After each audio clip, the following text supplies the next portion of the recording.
Assalamualaikum. Hello friends and welcome to the next lecture of ninth class chemistry. So let's we start now. Chemistry ninth, chapter number 3, periodic table and periodicity of properties. First, Mendeleev developed a classification scheme of elements in 1869. Mendeleev developed a classification scheme of elements in 1869. Next, how many elements have been arranged by Mendeleev in periods and groups? 65 elements. How many elements have been arranged by Mendeleev in periods and groups? 65 elements. Next, magnesium is present in group 2A. Magnesium is present in group 2A. Next, neon is present in period number 2. Neon is present in period number 2. Next, the n value of the valence shell of an element indicates its period.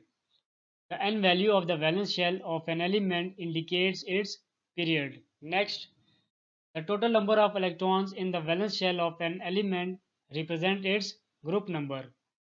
The total number of electrons in the valence shell of an element represent its group number. Next, the valence shell of boron contains 2 electrons. It must be present in dash period, second period.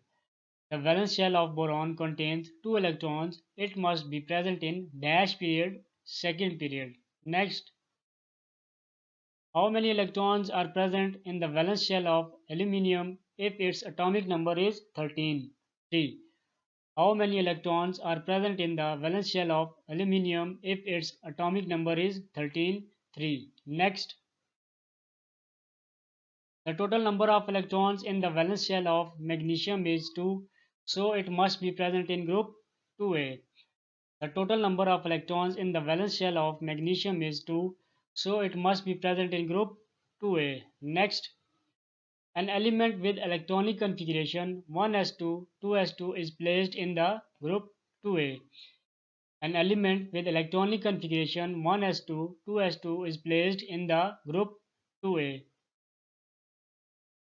Thank you friends. Keep watching and keep learning. Allah Hafiz.